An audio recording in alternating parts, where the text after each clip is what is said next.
Retired Extension fruit specialist Kat Taylor used to say you need to be out walking and talking with your trees, and that's exactly true in the home orchard. Take a look at your trees, see what's going on, and understand the timing of their bud emergence so you'll know how to take care of them during the springtime.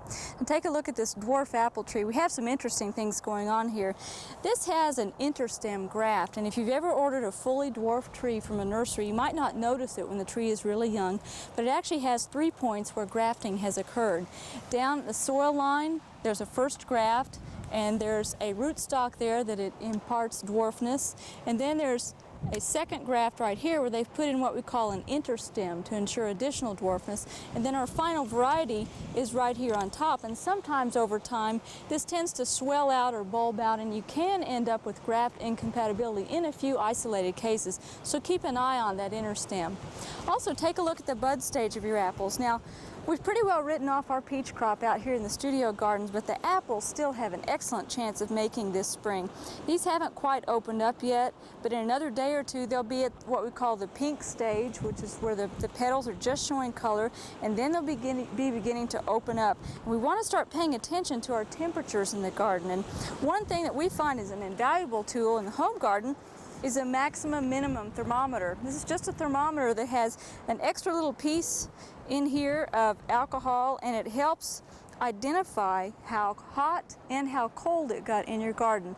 The greenhouse growers have used these for years to help them keep track of temperature pulses inside the greenhouse, but it's handy to put this in a shady place in the garden, and you can read it every morning and it will tell you how cool it got. We can see right here that it got down to probably around 34 degrees last night, and then if you look over on this side, it tells us that we're up close to 80 degrees right now, so we're having some really wide temperature swings. The nice thing about this is you can just push this red bar in the center, and that will bring these down to the level of the mercury so you can reset it each morning. It just causes that to glide right on down. So after you record your temperatures in the morning, you can just reset it for the next day. It's a really handy tool. Now, some other things that you need to be doing in the fruit orchard right now is getting your spray equipment ready. We always emphasize safety in the garden so far as pesticides go, and you want to make sure that you have your equipment ready to go. You want to have gloves that are pesticide proof, be sure you have rubber boots, have a respirator, and be sure to wear it when you're mixing pesticides. And we've shown this face shield before. This is very helpful, especially with spraying fruit trees, to prevent drift from getting back on the rest of your face that the respirator does not cover.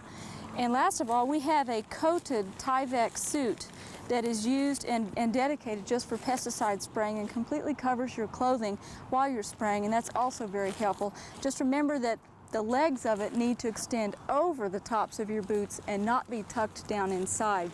And then last of all, there's an insecticide that a lot of low spray apple orchardists are really recommending for commercial use when you're trying to cut out the impact of pesticide spraying, but also for home gardeners to use. And the name of it is Imidan, spelled I-M-I-D-A-N. And the benefit of using Imidan as an insecticide is that it has fairly low impact on beneficial insects. If you have to control pests such as plum curculio and codling moth, this is one that will control them effectively, but is not as hard on beneficial insects such as honeybees. Now, the two pests that we need to control right now, as I mentioned, on apples are plum curculio. That's the brown snout beetle or weevil that causes a crescent-shaped scar in fruit, and it's the one that deposits eggs in the fruit and induces premature drop of apples in the summertime. Codling moth is the one that deposits eggs and the worm tunnels all the way to the core. In both cases, if you'll spray an insecticide such as Imidan, when 75% of the flower petals have fallen off the tree, that's what we call petal fall, spray it then and then repeat it 2 weeks later, you'll take care of a high percentage of those insects and not have to do the 10, 15 or so sprays that a commercial orchardist would have. You may still have some insect damage, but you'll greatly reduce it with just those 2 sprays. Well, those are some tips that we hope you'll follow in the orchard. Try to stay ahead of these pests and have a good fruit season. We hope you've enjoyed this classic from the Oklahoma Gardening Vault. Remember, even though these tips and techniques are timeless, there's always something new to learn in the world of gardening.